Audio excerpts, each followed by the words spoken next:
Breaking news. Yes, Wike reportedly warned that event centers used by all recognized political groups in Federal Capital Territory could face revocation. It could face lockdown. It could face crackdown. In fact, let me use that statement. So this statement has immediately sparked debate across the country.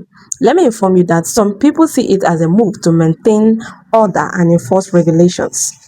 Other people fear it could actually affect political freedom and democratic expression. But let me tell you what's happening. According to report, FCT administration, that's the FCT administration, is concerned about political groups who are operating without official recognition or even proper approval while using event centers as a place for meeting.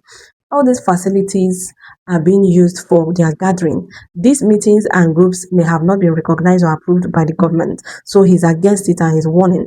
Wike is warning. His warning is even suggesting that event centers allowing such meetings to hold could be risking losing their operational rights if they violate the FCT regulations any longer.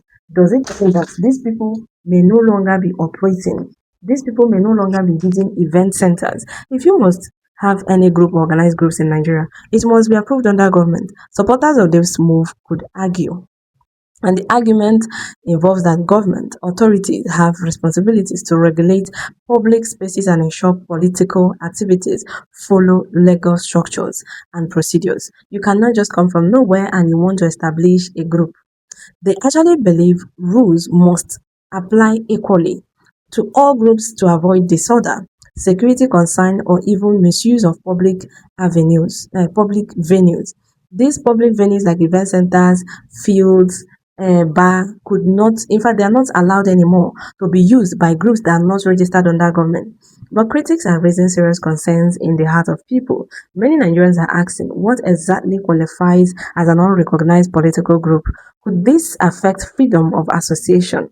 Could this actually be that people are no longer allowed to associate with each other or hold a group meeting at event centers? And could the policy be used to target opposition voices or emerging political movements? So these are questions people are asking.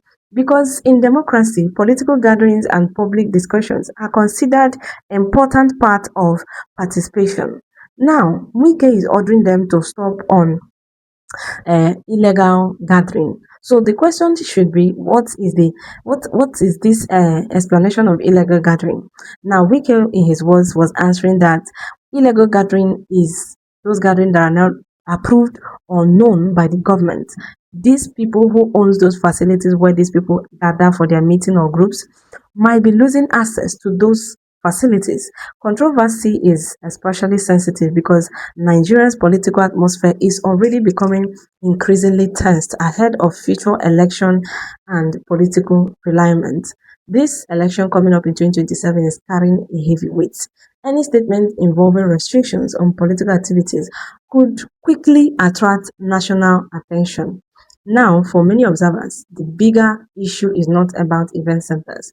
It's about balancing the law, the security, and even political freedom. That is it. Because you can't just tell people to stop having gathering just like that, right? So, can authorities regulate political matters, political activities without appearing to suppress dissent, and where should be, line between enforcement and political intimidation by be drawn. So there should be a line where enforcement and political intimidation be drawn. There should be a line.